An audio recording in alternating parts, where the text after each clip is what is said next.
Pour la deuxième table ronde, qui est en plein dans l'actualité, j'appelle Denis Ferrand, directeur général de Rexecode, Sébastien Jean, qui est associé à l'IFRI, Christophe Quénon, président de Syensco en France, et Sébastien Bossard, président du Carcia Group.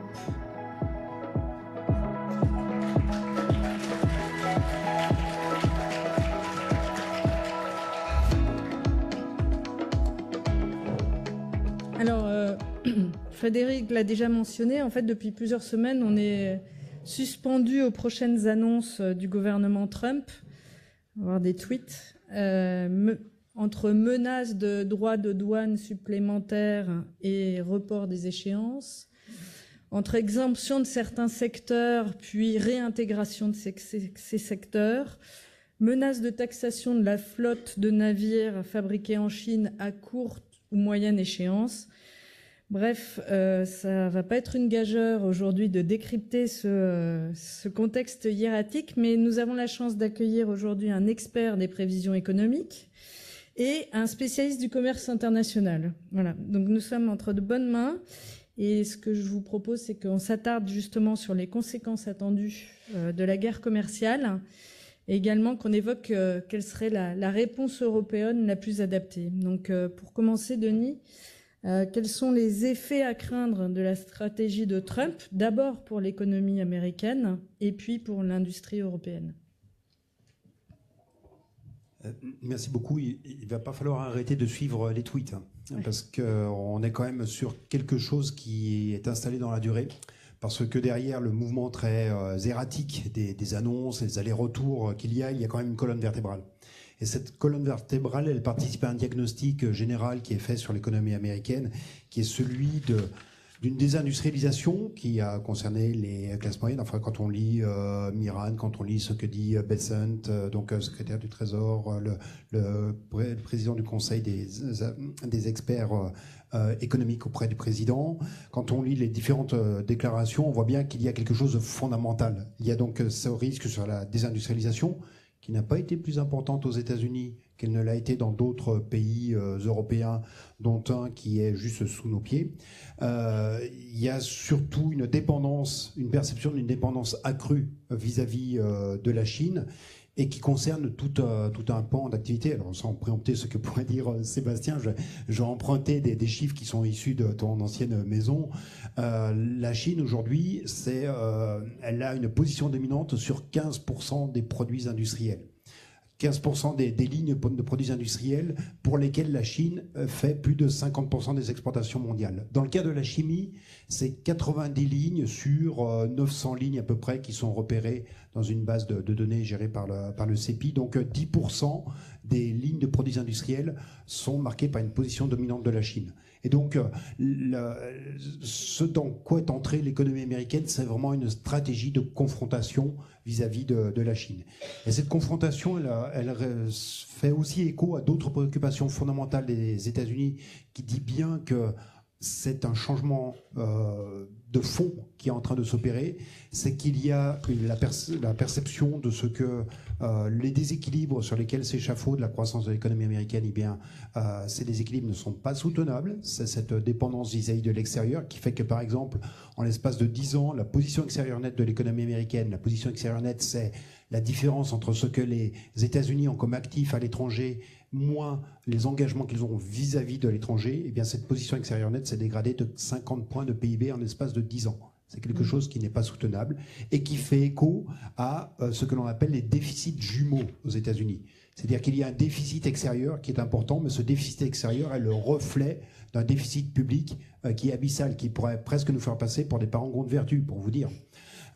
Donc le déficit public américain, c'est de l'ordre de 7 points de PIB, et c'est un déficit qui est structurel, parce que l'économie américaine fonctionne à plein régime, en tout cas fonctionnait jusqu'à présent à plein régime. Donc le mouvement est parti pour durer, ça va induire des conséquences majeures sur l'ordre commercial. En gros, les Américains cherchent un monde non plus multilatéral tel qu'on l'a connu pendant des années, mais cherchent à rentrer dans du deal bilatéral. Mais là encore, je pense que Sébastien sera beaucoup plus à même de développer là-dessus.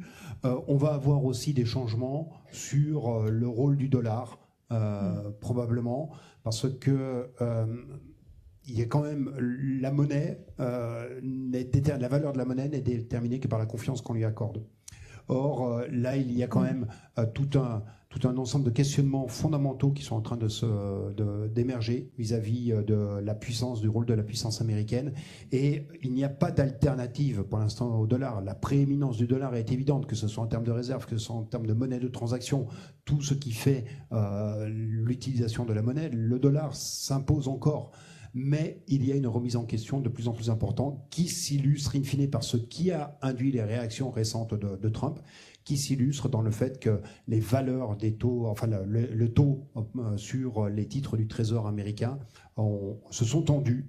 Et ça, c'est une alerte très importante quand on se souvient que l'année dernière, plus de 25% de l'augmentation de la dette américaine a été souscrite par l'étranger et en premier lieu par les Européens. Donc il y a une dépendance de l'économie américaine, non seulement vis-à-vis de la Chine, sur ses approvisionnements en premier lieu, mais également une dépendance vis-à-vis du financement extérieur qui lui permette de maintenir son train de vie. Donc c'est un peu cette chaîne de dépendance que l'économie américaine veut rompre, et elle le fait avec une politique d'attractivité. C'est-à-dire qu'on est en train d'avoir la confrontation entre deux stratégies économiques, des stratégies qui visent la même chose, l'hégémonie industrielle, l'hégémonie technologique, mais avec des leviers qui sont différents. L'économie américaine, le levier qu'elle utilise, c'est un levier d'attractivité sur son territoire, et ça date pas du 20 janvier. Ça a commencé avec Obama. Les premiers droits de douane, c'est Obama qui les met en place sur les pneus. Ça date de 2009, si je ne me trompe pas. Ça a été poursuivi par Trump 1. Ça a été poursuivi par Biden avec un autre levier qui s'appelait le CHIPS Act, qui s'appelait l'IRA. Donc des dispositifs où, en gros, on vous donne la carotte. Venez investir chez nous et vous aurez des crédits d'impôt, vous aurez des subventions. On est passé désormais dans le domaine du bâton. Le droit de douane, c'est le bâton. Venez chez moi, sinon je vous taxe. Et l'étape suivante, ce sera à nouveau la carotte qui sera celle de la dépréciation du dollar. Vous êtes un investisseur étranger, venez investir chez moi. Vous le faites dans une monnaie qui se sera dépréciée entre-temps, parce que je veux piloter une dépréciation du dollar. Et donc vous aurez la possibilité d'acquérir des actifs à meilleur compte. Et en plus, vous le travaillerez dans une économie dont la devise se sera dépréciée et donc où la compétitivité se sera améliorée.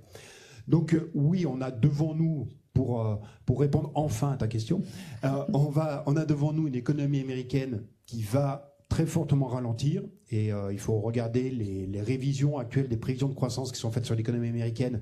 Il y a un tournant qui est très rapide. En l'espace de 2 mois, les anticipations de croissance de l'économie américaine ont été abaissées de 0,6 points. C'est un mouvement qu'on ne voit quasiment jamais en prévision, sauf quand on est en 2008-2009, parce qu'il y a un choc de prix qui intervient, un choc de prix, pas forcément de l'inflation.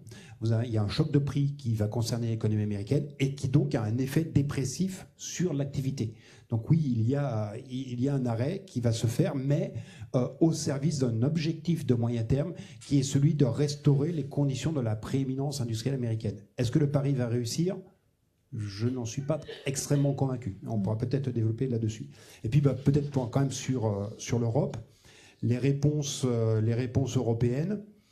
En fait, face à ce monde multilatéral que Trump veut faire éclater, parce qu'il veut passer dans le bilatéral, parce que c'est dans le bilatéral que s'exprime le plus la puissance d'une économie, eh bien, il y a des réponses. On voit bien qu'il y a des réponses qui sont en train de se faire sous la forme de formation de nouveaux traités de libre-échange, de la constitution de nouvelles zones. C'est quand même assez impressionnant de voir que Chine, Japon et Corée ont décidé de se reparler autour d'un objectif de libre-échange. Quand on connaît les antagonismes, c'est quand même assez spectaculaire. L'Europe se préoccupe des Émirats, discuter avec les Émirats. On parlait tout à l'heure de l'énergie, il y a quand même un enjeu qui est clé. Est-ce qu'il faut se précipiter dans les bras de la Chine ? Certainement pas. Est-ce qu'il faut en revanche, est-ce que c'est pas le moment pour affronter nos propres défis ? Certainement. Et il y a notamment une étude du FMI qui était très intéressante qui montrait que les barrières à l'échange à l'intérieur de la zone euro, à l'intérieur de l'Union européenne, sont équivalents à des droits de douane à l'intérieur. Donc pour le marché interne de l'Union européenne, c'est l'équivalent de droits de douane de 44%. Alors, une bonne nouvelle pour la chimie, c'est dans la chimie que les droits de douane internes à la zone euro, ce n'est pas des droits de douane au sens strict du terme, ce sont des barrières à l'échange qui tiennent à de l'interconnexion qui est insuffisante, à de l'ouverture de marchés publics qui n'est pas poussée à son plein. Donc, c'est comme si on avait des droits de douane sur l'échange à l'intérieur de la zone euro de 44%. Pour la chimie, on est plutôt aux environs de 10%. Mais dans le cas des États-Unis, ces droits de douane internes à l'économie américaine sont estimés à 13%. Donc, ce que je veux dire par là, c'est que cette injonction qui nous est faite, cette transformation fondamentale des relations économiques internationales, des relations financières, des relations commerciales, est une injonction à bouger chez nous et à regarder dans un premier temps les solutions qui sont en nous, et en particulier une dimension d'intégration croissante du marché européen, même si la chimie, c'est pas vous qui allez gagner le plus parce que vous l'avez déjà faite, cette intégration. Eh bien, peut-être que cette intégration accrue est un des leviers qui nous permettra de surmonter les défis qui vont être extrêmement durs à relever lors des prochaines années. Merci Denis. Alors Sébastien Jean, vous avez récemment mentionné que la stratégie américaine pouvait conduire à un cercle vicieux de protectionnisme étendu au monde entier. Si le risque est toujours là, on a vu qu'effectivement seule la Chine s'était engagée dans une sorte d'escalade, tout en préservant toutefois quand même son arme ultime qui est celle de la dette américaine. Donc de son côté, l'Europe, en comparaison, a plutôt privilégié la négociation et est restée modérée dans ses contre-mesures. Donc faut-il encore craindre une escalade commerciale généralisée ? Quelle serait la meilleure riposte de l'Europe ? Et l'arme de la dette, on en parle quand ? Merci. Vaste question et merci à Denis d'avoir bien planté le décor structurel, je dirais, de moyen terme. Moi, je voudrais commencer par revenir sur la séquence de court terme à laquelle on vient d'assister ces 15 derniers jours, qui est une séquence proprement sidérante. Ma note, c'est 3 A. A comme amateurisme, comme aveuglement dogmatique, amateurisme et affairisme. Pourquoi je dis ça ? Aveuglement dogmatique parce qu'on voit bien que on a une administration qui est terrifiée par son chef, personne n'ose lui parler, c'est lui qui décide en dernier ressort. 2 jours avant le 2 avril, Peter Navarro, qui est censé être le conseiller commercial le plus influent, finissait par dire à la télé, par avouer qu'il ne savait pas ce qu'il allait décider, et par dire « Trust Trump ». C'est le chef qui décide, et il décide à partir de ses dogmes. Il est obsédé par les déficits bilatéraux, il est obsédé par les tarifs. Comme aurait dit Groucho Marx, la réponse est tarif. Quelle était la question déjà ? C'est vraiment ça, Trump. Quel que soit, en économie, on dit un objectif, un instrument. Lui, c'est un objectif, tarif. Quel que soit l'objectif. Ça ne peut pas marcher. Ça ne peut pas marcher. Et je crois que c'est ce qu'on a vu. L'amateurisme, il vient du fait que tout le monde est aligné derrière le chef en n'osant rien dire. Personne n'ose lui parler, c'est manifeste. Il a fallu qu'on soit au bord d'une crise financière de première ampleur, créée de toutes pièces, mercredi dernier, pour qu'enfin, on ose lui dire d'aller regarder la télé, parce qu'il y avait Jamie Dimon qui avait dit quelque chose d'intéressant qui peut-être pourrait le faire changer d'avis. Enfin, c'est absolument lunaire. Donc, le résultat, c'est que même s'il ne s'agit pas de dire qu'il n'y a pas de gens compétents dans l'administration américaine, évidemment qu'il y en a. C'est un problème psychologique et c'est un problème d'organisation de la gouvernance aux États-Unis auquel on fait face aujourd'hui. Le résultat, c'est qu'on a une improvisation absolument catastrophique, même si, comme l'a bien dit Denis, et je suis absolument d'accord avec la séquence structurelle, mais en fait, Trump, il s'inscrit là-dedans comme un éléphant dans un magasin de porcelaine. Il arrive, il actionne les leviers comme ça, comme si c'était quelque chose d'aussi simple que de taper sur la table au début d'une négociation. Malheureusement, c'est un peu plus complexe. Et donc, il déstabilise le marché de la dette publique américaine, le cœur du marché financier international, le marché le plus profond, 29 000 milliards de dollars. Il est arrivé à déstabiliser ça en quelques jours. C'est quand même insensé. Il met des tarifs absolument prohibitifs sur les téléphones chinois avant de s'apercevoir qu'il ne s'est pas demandé ce qu'ils achèteraient à la place, qu'il ne s'est pas demandé s'il était capable d'assumer devant les consommateurs américains qu'ils n'auraient plus d'iPhone ou alors qu'ils coûteraient 2 fois plus cher. Pareil, c'est désarmant. Et puis, affairisme, très vite, mais quand on a un pouvoir aussi arbitraire, structurellement, je veux dire, cette histoire d'intervention ou de délit d'initié potentiel, ça n'est pas un hasard, c'est structurel. Dans un contexte comme celui-là, il serait étonnant qu'il n'y ait pas toute une série d'affaires de ce type-là, parce que c'est structurellement absolument malsain. Est-ce qu'il y a un risque d'engrenage maintenant? Tout ça, c'est les problèmes d'abord américains. Puis j'ajoute que j'ai pas enterré, en disant ça, j'ai pas enterré les États-Unis, ça n'enlève rien. En fait, ça augmente à la dangerosité le fait qu'ils ont une masse d'atouts fantastiques et qu'ils résistent malgré tout. Donc, ce sont juste, je pense, des erreurs profondément préjudiciables dont les premières victimes sont les Américains.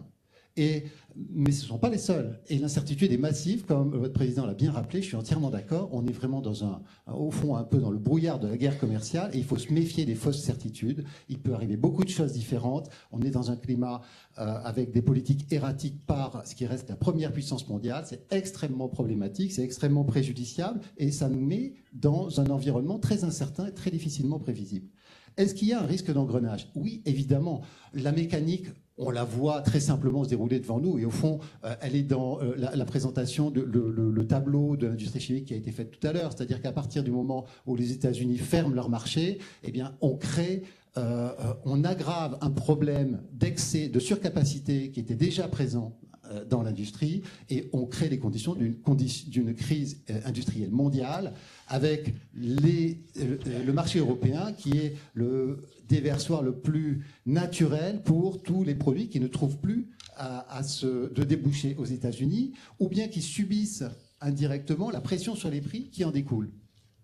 Donc, c'est un problème auquel tout le monde est confronté, sauf que nous, on a le marché le plus similaire à celui des États-Unis, donc le plus substituable, et donc on est en première ligne sur ces aspects-là. Bon, voilà, on est entre le marteau chinois et l'enclume américaine. Je suis entièrement d'accord, et c'est vraiment la matérialisation de ça à laquelle on doit faire face aujourd'hui. Alors, avec derrière toute la question de la stabilité du système commercial international, parce que là, pour l'instant, ce sont les États-Unis. C'est les États-Unis qui, de fait, sont sortis de l'OMC aujourd'hui, pas de droit. Et la différence est importante, mais de fait, ils sont sortis de l'OMC, ils ont une politique commerciale purement unilatérale. Est-ce qu'on va arriver à limiter la contagion, à éviter qu'on rentre dans une logique chaotique du système commercial international? Ça fait partie des questions qu'on a devant nous. Et évidemment, nous, Européens, sommes les plus exposés par rapport à cette question. On n'y a vraiment aucun intérêt. Alors, comment est-ce qu'on doit répondre? C'est très délicat parce que ça demande de trouver un chemin de crête. Donc, on comprend bien qu'avec quelqu'un comme Trump, il faut montrer de la fermeté. Toute faiblesse est perçue comme une invitation à avancer. Mais on doit aussi être conscient de notre position, de notre vulnérabilité, de nos faiblesses, et anticiper le coup d'après. Sommes-nous prêts à assumer une escalade de la confrontation avec les États-Unis? La réponse, je crois que pour nous tous, elle est simple, c'est non. Parce que, en particulier avec un partenaire qui mélange tout, on est dans une position dans laquelle notre principale vulnérabilité, c'est la sécurité, et c'est le fait que pour la guerre en Ukraine, nous sommes dépendants des États-Unis.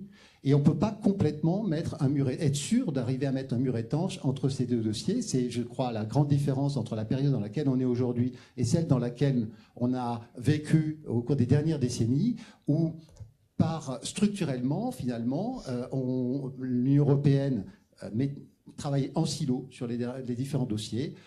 On était divisé sur la politique étrangère, mais finalement, c'était la politique étrangère, ça ne nous empêchait pas d'être unis sur l'économie. Oui, mais maintenant, ces dossiers sont très étroitement mêlés, donc c'est très difficile à gérer, c'est très inconfortable.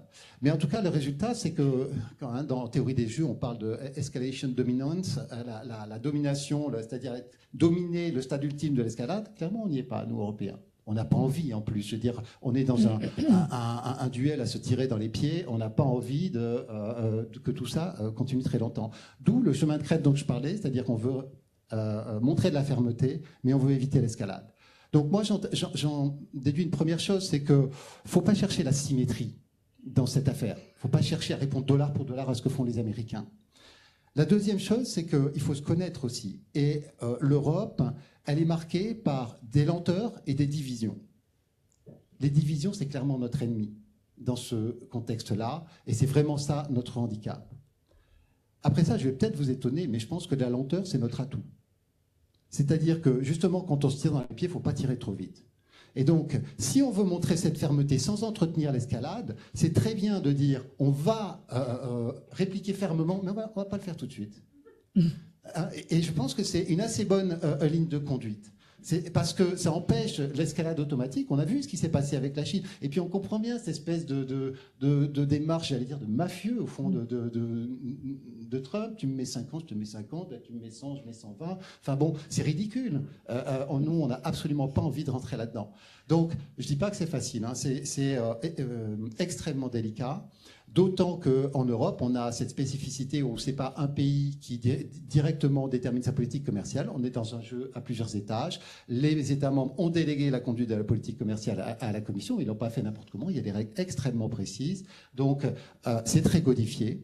On a trouvé déjà, en fait, sous l'administration Trump 1, une façon assez commode de réagir en assimilant les mesures américaines à des clauses de sauvegarde, ce qui est quand même un tour de passe-passe juridique, il faut bien le dire. Hein.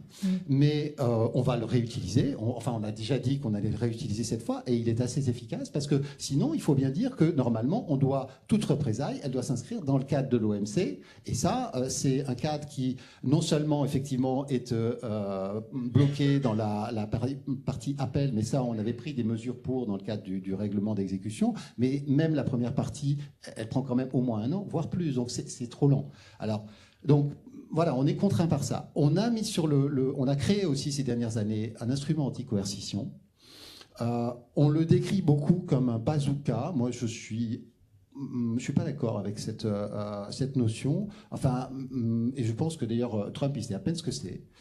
Je pense que c'est une façon pour nous de nous libérer de nos contraintes juridiques excessivement problématiques, et que justement, on ferait bien de pousser la discussion. Pas forcément, de toute façon, c'est lent. Hein, c'est pas quelque chose il faut probablement, il faudrait 6 mois pour l'activer. Mais je pense qu'il ne faut pas l'écarter aujourd'hui, parce que c'est quelque chose qui donne beaucoup de liberté dans la façon dont on réagit. Le dernier point, pour pas être trop long, c'est la dette dont a parlé Denis tout à l'heure. Alors, il y a je pense, une nuance qu'il faut bien saisir, c'est que les Européens, effectivement, financent une bonne partie de la dette américaine, mais ce ne sont pas les acteurs publics. Les acteurs publics importants sur le marché de la dette américaine, c'est le Japon, la Chine, le Moyen-Orient. Donc, les Européens, ils sont très actifs, mais à titre privé. C'est le problème, en fait, c'est qu'on a beaucoup d'épargne, mais qu'on va la placer aux États-Unis. Ce ne sont pas les États qui font ça. Et d'ailleurs, la doctrine Miran, soit dit en passant, hein, même lui, il me semble que plus on travaille dessus, plus on décortique, plus on dit aussi amateurisme. Il a beau avoir un doctorat à Harvard, son truc, ça ne tient pas la route. Et il fait comme si, en fait, le marché de la dette fonctionnait sur les acteurs publics. Ça n'est pas vrai. Et donc, il y a juste je pense, là aussi, je ne sais pas comment il faut le dire, si c'est de l'aveuglement ou quoi, mais je pense qu'il y a plus on discute et plus on élabore l'analyse de ces propositions, plus on se dit qu'elles ne tiennent pas la route. Alors, est-ce qu'il faut utiliser ça? Je pense qu'il faut être extrêmement prudent. On voit à quel point c'est sensible. Et au fond, pour nous, Européens, le problème, c'est avant tout d'investir en Europe. Et c'est ça aussi l'avenir de l'industrie chimique. Donc, je pense que notre priorité doit être de se dire comment est-ce qu'on rétablit les conditions de l'investissement privé en Europe pour que cette épargne, pour que ces 300, 400 milliards qu'on va placer aux États-Unis chaque année de l'épargne privée soit placée plutôt en Europe. Et ça, il faut créer pour ça les conditions économiques, et je pense que ça doit être notre priorité. On est dans un contexte où on veut renforcer notre souveraineté, où on sait qu'il faut énormément d'investissements, à la fois pour la transition climatique et pour la souveraineté. Donc, il faut établir les priorités en fonction de cet objectif. Merci. Merci. Alors, effectivement, tout à l'heure, on a été plusieurs ici à rappeler que l'Europe se retrouve entre le marteau et l'enclume. On a aussi, Frédéric a aussi pointé le fait qu'on fait face à un risque accru de pratiques déloyales, dont le dumping en défaveur de production, en tout cas des sites de production européens qui seraient les moins compétitifs. Alors, Christophe Quénon, pour un groupe mondial tel que Syensqo, quels sont les différents impacts de la politique du gouvernement Trump? Et est-ce que l'Europe est outillée pour réagir assez vite à ces pratiques commerciales déloyales? Oui, merci Magali. Donc, pour Syensqo, une petite introduction, parce que forcément, on va détailler tout notre chiffre d'affaires. Syensqo, c'est un groupe d'à peu près 13 000 collaborateurs, 6 milliards de chiffre d'affaires, qui est présent partout dans le monde. Donc, on est à peu près présent dans 60 sites, donc assez bien répartis sur les différents continents. Et du coup, on se caractérise par un certain nombre de lignes technologiques, d'arbres technologiques que nous maîtrisons, dans lesquels on a souvent un site par continent ou un site sur 2 continents. Donc quand je parle des continents, c'est des 3 grands continents dont on parle là depuis tout à l'heure, Donc la Chine, l'Asie, l'Europe et puis la Nord-Amérique. Donc aujourd'hui, quand on regarde la première réaction, quand on voit des problématiques de droits de douane, on se dit on va tendance à avoir une régionalisation, qu'a très bien décrit Pierre Luzeau. On va avoir une régionalisation, donc finalement, on va monter en puissance nos usines pour regarder comment on peut répondre au marché local. Première réaction, c'est de dire, bon, ça va monter un peu les prix, mais après tout, on ne va pas forcément voir ça. Et puis, il y a un peu quand même la sidération de l'ampleur, et c'est là où je vous rejoins, c'est l'ampleur aujourd'hui, elle met tout le monde en sidération, et là, on commence à réaliser qu'effectivement, ça va mettre à mal un certain nombre de chaînes de valeur qui s'éclatent complètement. C'est-à-dire qu'on ne sait plus très bien où va avoir lieu la prochaine surprise de la hausse des prix liée à un droit de douane intempestif qui viendra du tweet de... C'est pour ça que je peux peut-être changer d'avis dans 2 heures. Donc, qui changera du tweet de la semaine prochaine ou de cet après-midi. Donc pour nous, c'est ça l'enjeu principal que l'on va avoir sur ScienceCo, c'est que on a une fragilité sur les chaînes de valeur qui vont alimenter nos différentes usines, même si on est proche des clients et qu'on va pouvoir faire passer un certain nombre de sujets. Et le deuxième point qu'on va avoir, c'est effectivement un problématique sur la hausse des prix. Donc là, il va y avoir 2 impacts. Donc, si on regarde à l'ouest, c'est les États-Unis, c'est ce qui va se passer aujourd'hui. Une hausse des prix, elle va être inévitable. On ne voit pas comment on va pouvoir absorber dans la fragilité actuelle qu'on a décrit sur la chimie un coût quelconque. Et donc ça va nécessairement impacter la demande. Et si ça impacte la demande, on va rentrer dans cette chaîne un peu effrayante. Je qualifierais que si vous baissez la demande, vous baissez un certain nombre de produits. Et donc là, vous allez commencer à regarder la taille critique de vos sites. Donc c'est ça qu'il faut regarder. Donc aujourd'hui, quand on regarde nos différents sites, on répond, je veux dire, à peu près à la demande locale. Et ce qu'on suit surtout, c'est cet impact sur la demande. Alors après, sur la partie, si on regarde plutôt vers l'Est, et j'allais dire, on ne néglige pas du tout cette problématique-là. Aujourd'hui, et on l'a décrit déjà depuis l'année dernière, on constate cette surcapacité chinoise qui adresse quand même un monde de consommation qui est forcément éclaté entre les États-Unis, l'Europe et le reste du monde. Aujourd'hui, quand on atteint des droits de douane qu'annonce Donald Trump, c'est clairement on est prêt à arrêter de commercer ensemble. Donc ça veut dire que toute cette surcapacité chinoise qui adressait une partie des marchés aux États-Unis va forcément devoir arriver quelque part. Et là, ça va impacter forcément toutes nos capacités européennes. Et donc là, on commence à voir un mécanisme qui se met en place qu'on connaît bien. On a des dossiers anti-dumping qui ont été lancés, qui sont toujours en instruction, donc on ne va pas trop commenter là-dessus. Mais les mécanismes de ce phénomène anti-dumping sont exactement ceux-là.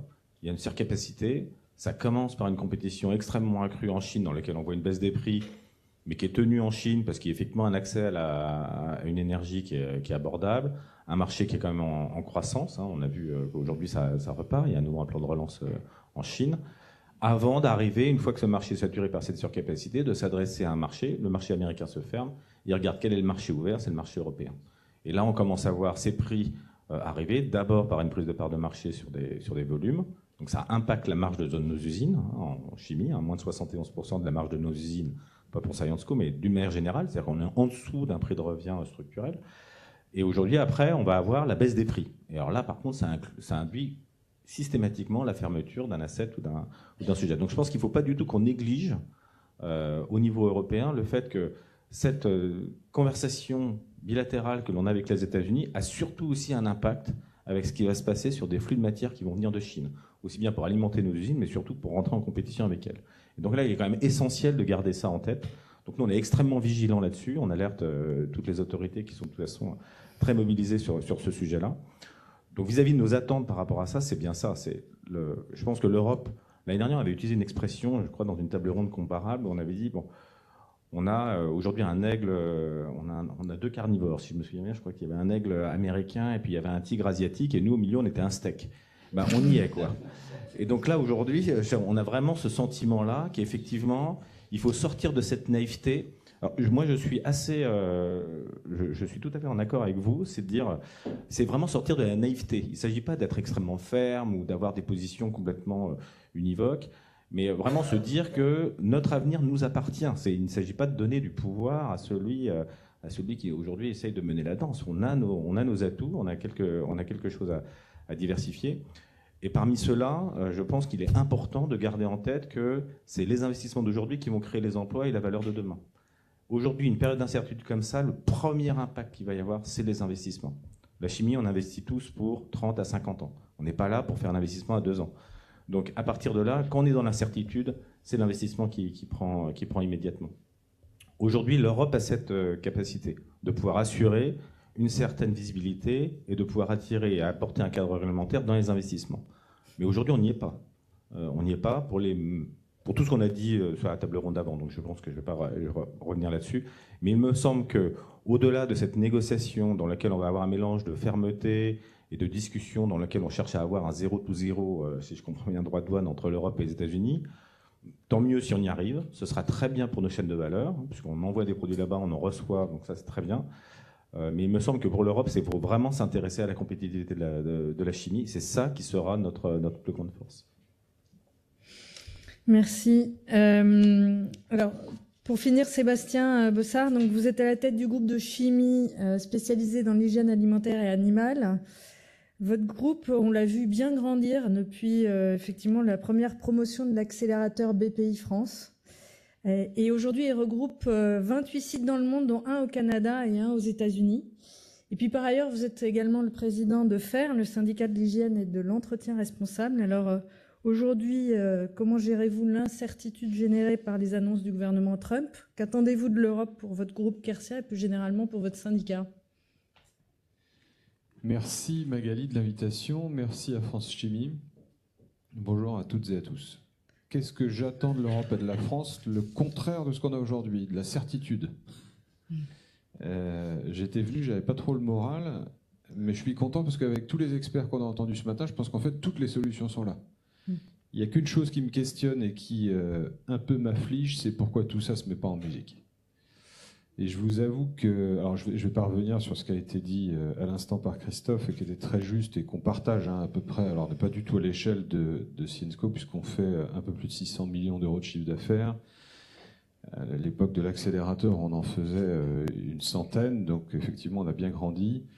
On est présent dans également à peu près tous les continents et ce qui a été très bien décrit par Christophe à l'instant, mais qu'on vit également, c'est que on a la préoccupation du territoire européen à gérer des impacts qui viennent d'être décrits, mais on a aussi des importations qui sont faites aux États-Unis depuis le Mexique, mais des exportations qui sont faites aux États-Unis, au Canada. Donc ce système multifactoriel qui nous impacte. Alors nous, on a une chance, c'est que nos produits ne voyagent pas très bien, donc on est obligé de les fabriquer un peu plus localement peut-être que l'industrie chimique qui est capable de faire voyager ces substances. Mais n'empêche que l'impact sur la chaîne de valeur, on est infoutu capable de l'estimer aujourd'hui. J'étais avec notre directeur supply chain ce matin, ils sont encore en train de travailler sur les scénarios, et la vérité, c'est que personne ne sait répondre à cette question. Quand une entreprise comme Quercia, qui est sous LBO, comme beaucoup d'entreprises françaises ou européennes, où évidemment la dette pèse parce que c'est le mécanisme qui est comme ça, je peux vous dire que le matin quand on se réveille, il faut prendre les sujets dans le bon ordre pour être sûr de bien répondre à l'actionnaire qui vous appelle dans les 24 heures et qui vous demande comment vous allez gérer cette situation-là. Donc l'incertitude, même si le terme VUCA qu'on avait d'ailleurs travaillé au moment de l'accélérateur BPI France à l'époque avec France Chimie, ce monde VUCA, il continue d'être VUCA, en fait. On dit, ça a été inventé il y a des dizaines d'années et ça continue d'être le cas. Moi, je ne sais pas comment on va faire demain. Ce que j'attends vraiment de la France, de Constance, de Christine, qui se sont exprimées tout à l'heure, c'est de nous donner un agenda qui soit clair, qu'on sache où on va, qu'on nous donne les moyens de le faire, qu'on nous dise, oui, il va y avoir de l'investissement. Moi, je suis membre... Vous le disiez Magali tout à l'heure, président de FAIR, mais je suis aussi membre du LBO Club, je suis aussi membre du club ETI Bretagne qui dépend du METI. Dans tous les clubs, associations professionnelles aujourd'hui en France, tout le monde évoque le sujet de la compétitivité. Tous les clubs. Ça s'appelle les charges sociales ou patronales, ça s'appelle la fiscalité des CEO sous management, ça s'appelle la compétitivité industrielle qui a été évoquée tout à l'heure en détail. Partout, il y a cette thématique qui est discutée. Tout le monde en parle, tout le monde apporte des solutions, et sincèrement, rien ne se passe. Et moi, ça me laisse sincèrement sans voix. Je ne comprends pas. Alors, je comprends la note un peu optimiste de Christine tout à l'heure qui dit oui, il se passe des choses. Alors, c'est vrai, mais n'empêche qu'aujourd'hui, quand on investit dans un site en France, on n'est pas capable de regarder les employés en face dans les yeux et de leur dire « vous inquiétez pas, tout va bien se passer ». Et ça, c'est insupportable quand on est chef d'entreprise ou à la tête d'une entreprise. Et moi, je ne sais pas comment faire, sincèrement, pour que ça s'améliore, pour que ça aille plus vite. On essaye, et j'essaye à mon échelle personnelle de contribuer autant que faire se peut. Au sein de la fédération avec Virginie, qui est présente avec moi aujourd'hui, on essaye auprès des adhérents de leur donner des signaux, des guidance, de les rassurer, de faire en sorte que... Voilà, on ne sait pas encore de combien on va être impacté sur telle et telle réglementation qui ne finit que par s'empiler tout le temps. Donc on développe des moyens, on se réorganise, on recrute des gens, etc. Mais ok, mais si à chaque fois que ça change, j'ai bien aimé l'exemple de tout à l'heure de la personne de Total Energy qui parlait des paliers. Effectivement, le palier, c'est insupportable parce que ça crée des effets de rupture qu'on ne sait pas gérer dans une entreprise. Donc moi, je n'ai pas de solution à vous apporter ce matin, à l'exception de ce témoignage. Je trouve ça éloquent, l'ensemble des speakers qui se sont exprimés avec le niveau de détail et d'impact qu'on est capable d'avoir. Nous, en tant que chef d'entreprise, ce qu'on essaye de faire, c'est de gérer ce système multifactoriel et multimodal. Et je peux vous garantir qu'il y a des journées qui sont parfois longues et sur lesquelles on a un peu de mal, sans vouloir être pessimiste, parce que je suis d'un naturel très optimiste. Donc voilà, pour autant, on continue d'investir en France. On vient de mettre un peu plus de 5 millions d'euros dans un site dans les Côtes d'Armor. On a des investissements prévus dans la Sarthe. On ne va pas s'arrêter maintenant d'investir parce que je suis convaincu qu'on va finir par s'en sortir. Mais si on pouvait avoir de la part de l'État français et de l'Europe de l'harmonie et de la certitude et des calendriers clairs, sincèrement, ça nous faciliterait grandement la vie. Merci Sébastien. Donc, écoutez, ça sera le mot de la fin. Merci à chacun pour avoir essayé, nous avoir emmenés dans vos réflexions dans ce monde incertain. Moi, ce que je retiens, peut-être juste un mot qu'on a évoqué rapidement tout à l'heure, c'est que effectivement, contrairement à l'acier ou à l'automobile, il y a quand même cette notion dans la chimie qui est très spécifique à notre secteur, qui est que nos molécules ne se transportent pas si facilement, donc par bateau ou par container. Et donc, en fait, quand on parle effectivement de ces chaînes de valeur mondiales ou de ces disruptions dans nos chaînes de valeur et de ces dépendances, en fait, il faut avoir aussi conscience que toutes les molécules ne se transportent pas de l'autre bout de la Terre. Et donc, en fait, on a besoin effectivement aussi pour ça de maintenir des sites en Europe, de production en Europe et d'assurer la résilience de nos chaînes de valeur. Merci et donc merci à tous.